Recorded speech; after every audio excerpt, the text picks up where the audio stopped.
Welcome to கிராண்ட்வாஸ் kitchen. வாழ்க வளமுடன், வாழ்க பல்லாண்டு. இன்னைக்கு நம்ம பார்க்க போறது ஒரு இடியாப்பம். இது மாவு மிஷின்ல கொடுத்து அரைச்சி அதுக்கப்புறம் அது வறுத்து பக்குவம் பண்ணி வைக்காம இது இன்னொரு மெத்தட்ல செய்யறது. புழுங்கரிசி நான் ஒரு 2 டம்ளர் இருக்கிற மாதிரி எடுத்திருக்கேன். அதை 2 ஹவர்ஸ் ஊற வச்சு இது மாதிரி மாவா நைஸா அரைச்சிட்டேன். அரைச்சப்புறம் அந்த கல்லு கழுவுறோம் இல்லைங்களா, அந்த தண்ணிய இது மாதிரி தனியா எடுத்து வச்சிருக்கேன். ஏன்னா நம்ம இடியாப்பம் சாஃப்டா வரணும்னா இந்த தண்ணிய அடுப்புல வச்சு கொஞ்சம் கிட்டத்தட்ட ஒரு நல்லா கொதிக்கிற அளவுக்கு சூடு பண்ணி ஒரு பாதி அளவு கஞ்சி ஆட்டம் வந்த அப்புறம் இந்த மாவுல ஊத்தி கலக்கி புழிஞ்சோம்னா சூப்பரா வரும். நான் எப்படி கஞ்சி காய்ச்சறதுன்னு காமிக்கிறேன். இப்ப அடுப்புல இந்த தண்ணிய வச்சாச்சு பாருங்க. இப்ப இத நல்லா கலக்கலாம். நம்ம ஒரு 5 மினிட்ஸ் கலக்கணும்னா கஞ்சி ஆயிரும் நமக்கு. பாருங்க, இந்த கன்சிஸ்டன்சி வந்தா போதும். இப்ப நம்ம அடுப்பு ஆஃப் பண்ணிடலாம். இந்த கன்சிஸ்டன்சி பாத்தீங்களா, கஞ்சி ஆட்டம் இருக்கு பாத்தீங்களா, அந்த கலர் மாவு கலர் சேஞ்ச் ஆகி கஞ்சி ஆட்டம் வந்துருச்சு. அந்த கஞ்சி கன்சிஸ்டன்சிக்கு வந்தப்புறம் அதை மாவுல எடுத்து ஊத்தலாம். ஃபுல்லா ஊத்த வேண்டாம், கொஞ்சம் ஊத்திடலாம். ஊத்திட்டு கலக்கி பார்த்துட்டு அதுக்கப்புறம் திருப்பி ஊத்திக்கலாம்.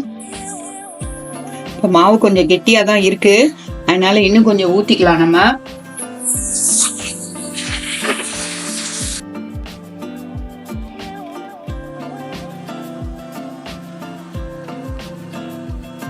இது மாதிரி இந்த கஞ்சி ஊத்தினாதான் நல்லா சாஃப்டா வரும். இடியாப்பம் ரொம்ப சாஃப்டா இருக்கும், அதே சமயம் நீட்டமாவும் ஃபர்ஸ்ட் கிளாஸா வரும். இப்ப இந்த கஞ்சியோட கொஞ்சம் நல்லெண்ணெய், ஒரு 2 ஸ்பூன் இருக்கிற மாதிரி நல்லெண்ணெயும் நம்ம ஊத்திக்கலாம்.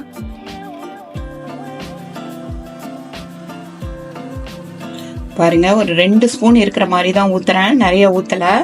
இது எல்லாமே நம்ம பிழியறதுக்கு ரொம்ப ஈஸியா இருக்கும். ஒண்ணுமே கையே வலிக்காம அப்படியே டக்குன்னு பிழிஞ்சிடலாம், அவ்வளவு ஈஸியா இருக்கும். இன்னும் கொஞ்சம் லைட்டா ஊத்திக்கலாம் தண்ணி அப்படின்னு நினைக்கிறேன்.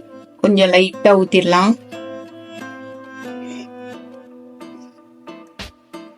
அந்த கஞ்சி வேஸ்ட் ஆகுதுன்னு யோசிக்க வேண்டாம். இப்ப நல்லா சூடு ஆறுன அப்புறம் அதுல மோரும் உப்பு போட்டு குடிச்சா ரொம்ப நல்லா இருக்கும். இந்த வெயில் காலத்துக்கு ரொம்ப இதமா இருக்கும் நம்மளுக்கு குடிச்சா. பாருங்க, இது மாதிரி தண்ணியா இது மாதிரி இருக்கணும் மாவு. இது மாதிரி இருந்ததுன்னா பிழியறதுக்கு ஈஸியா இருக்கும்.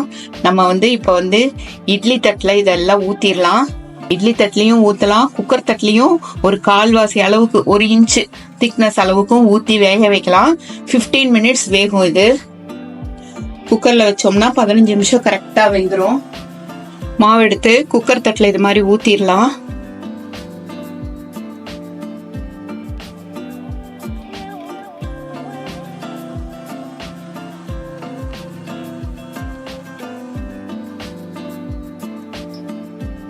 பாருங்க, இது மாதிரி குக்கர் தட்டுல ஊத்தி குக்கர்ல வச்சு 15 நிமிஷம் வேக வச்சிடலாம்.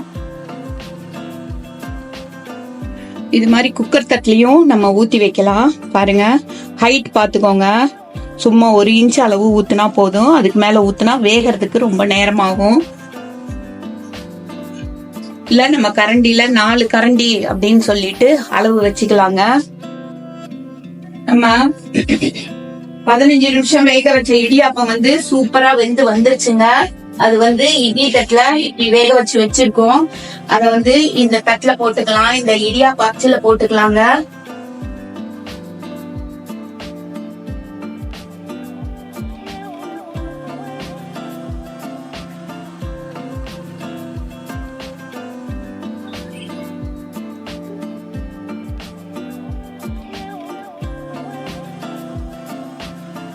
இப்ப இத நம்ம புழிஞ்சிடலாம்.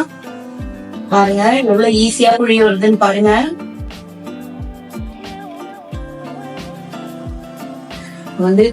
காலை பக்கத்துல இப்படி வச்சுக்கலாம்.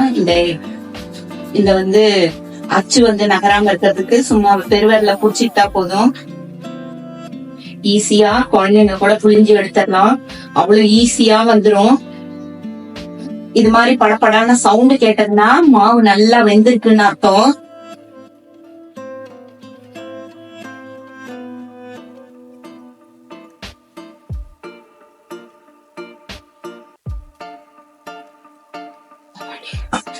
சூப்பரான நம்மளோட இடியாப்பம் நம்மளுக்கு ரெடி ஆயிடுச்சு பாருங்க. சூப்பரான இடியாப்பம் ரெடி ஆயிடுச்சுங்க. இதே மாதிரி எல்லாத்தையும் புழிஞ்சு எடுத்துடலாம். கடுகு போட்டு கடுகு வெடிச்சப்புறம் பச்சை மிளகாய் போட்டுடலாம். நம்ம கிட்ட வந்து புளிக்காய்ச்சல் இருந்ததுன்னா புளிக்காய்ச்சலை அப்படியே டைரக்டா இதுல போட்டுடலாம். அப்படி புளிக்காய்ச்சல் இல்லைன்னா நம்மளோட கிராண்ட்மாஸ் கிச்சன்ல நான் சொல்லியிருக்கேன் புளிக்காய்ச்சல் எப்படி பண்றதுன்னு சொல்லிட்டு நம்ம அது பண்ணிக்கலாம். அது இது மாதிரி புளிக்காய்ச்சல் பண்ணி ஸ்டோர் பண்ணிட்டோம்னா அது நம்மளுக்கு நல்ல யூஸா இருக்கும். இப்ப வந்து இதுல லைட்டா உப்பு போட்டுக்கலாம்.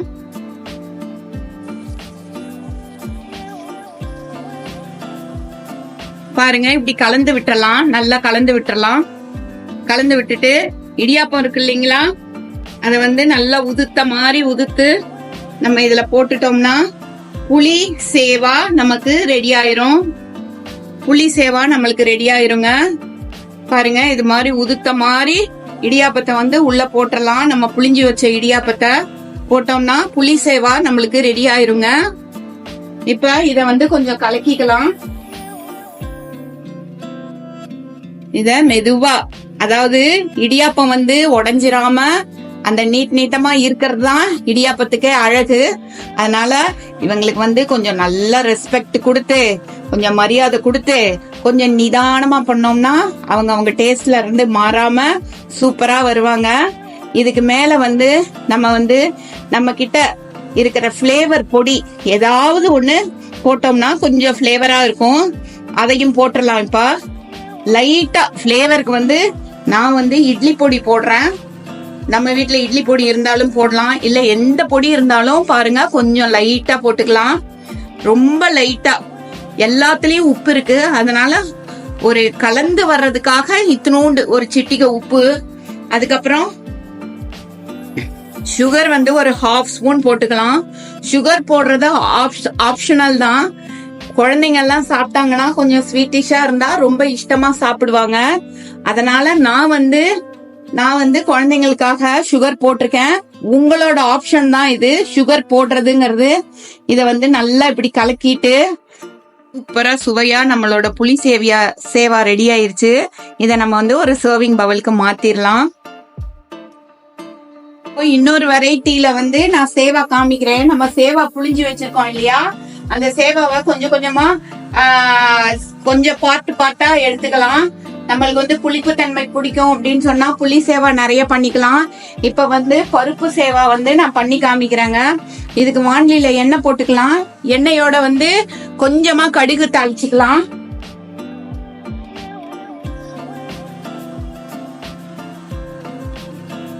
கொஞ்சமா கடுகு தாளிச்சாச்சு. தாளிச்சுட்டு பச்சை மிளகா போடுறேன் பாருங்க. பச்சை மிளகா போட்டுக்கலாம். போட்டுக்கிட்டு கருவேப்பிலைய பிச்சு போட்டுடலாம். கருவேப்பிலை போட்டிருக்கேன். இதோட நம்ம வேக வைப்போம் இல்லைங்களா சாம்பார் பருப்பு, துவரம் பருப்பு, அதை வந்து 1 ஸ்பூன் போட்டுக்கலாம். நம்ம எவ்வளவு சேவா பண்றோமோ அதுக்கு தகுந்த மாதிரி பருப்பு போட்டுக்கலாங்க. இத கொஞ்சம் நல்லா ஃப்ரை பண்ணிடலாம். இந்த பருப்புலயே லைட்டா உப்பு போட்டுடலாம். அப்பதான் வந்து அந்த சேவால வந்து நல்லா கலந்து வரும். இந்த பருப்புலயே உப்பு போட்டாச்சு. நம்ம இத கலந்து விட்டாச்சு. இப்ப வந்து இதுல வந்து சேவாவை போட்டுடலாம். பாருங்க சேவா போடுறேன் நானு.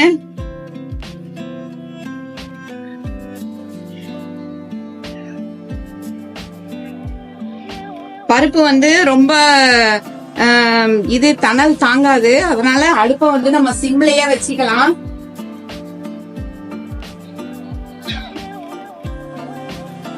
சிம்ல வச்சுக்கிட்டு மெதுவா அப்படி கலந்து விடலாங்க. இவங்க உடையாம, நான் சொன்னேன் இல்லைங்களா இந்த இடியாப்பங்கிறது வந்து நீட்டமா இருந்தாதான் எல்லாருக்கும் பிடிக்கும். அதனால இவங்களை உடையாம நம்ம அப்படியே மெதுவா அப்படி கலந்து விடலாம். நல்லா கலந்து விட்ட அப்புறம் இத வந்து ஒரு 2 மினிட்ஸ் 2 நிமிஷம் மூடி வச்சா போதும். அந்த பருப்புல உள்ள ஈரப்பதம் எல்லாமே வந்து இந்த சேவால இறங்கி இன்னும் சேவா சாஃப்டா இருக்கும். இப்ப நம்மளோட பருப்பு சேவா 2 மினிட்ஸ்ல ரெடி ஆயிரும். சூப்பரான சுவையான ஒரு பருப்பு சேவாவும் சூப்பரா ரெடி ஆயிருச்சுங்க. பாருங்க இன்னைக்கு நம்ம வீட்டுல வந்து 3 வெரைட்டி இடியாப்பம் பண்ணியிருக்கேன். பிளெயின் இடியாப்பம். இந்த பிளெயின் இடியாப்பத்திலே அட்லீஸ்ட் ஒரு 20 வெரைட்டியாவது பண்ணலாம். நான் ஒவ்வொரு தடவை காமிக்கிறப்போ ஒன்னொன்னு சொல்றேங்க. இந்த தடவை நம்ம வீட்டுல புளி இடியாப்பமும் பருப்பு இடியாப்பமும் பண்ணியிருக்கேன். இந்த பிளெயின் இடியாப்பத்துக்கு வந்து கும்பகோணம் கடப்பா தொட்டு சாப்பிட்டா ரொம்ப நல்லா இருக்கும். அதுக்கப்புறம் இந்த மீதி இதுக்கெல்லாம் வந்து கூறு குத்து மாங்காய் தொட்டு சாப்பிடலாங்க. மாங்காய் சீசன்ல இதெல்லாம் பண்ணி சாப்பிட்டோம்னா ரொம்ப ரொம்ப சூப்பரா இருக்கும். ஒவ்வொரு வெரைட்டிஸும் ஒவ்வொரு தடவை காமிக்கிறேன். தேங்க்ஸ் ஃபார் வாட்சிங் அவர் கிராண்ட்மாஸ் கிச்சன். எல்லாரும் லைக் பண்ணுங்க, ஷேர் பண்ணுங்க, சப்ஸ்கிரைப் பண்ணுங்க. தேங்க்யூ.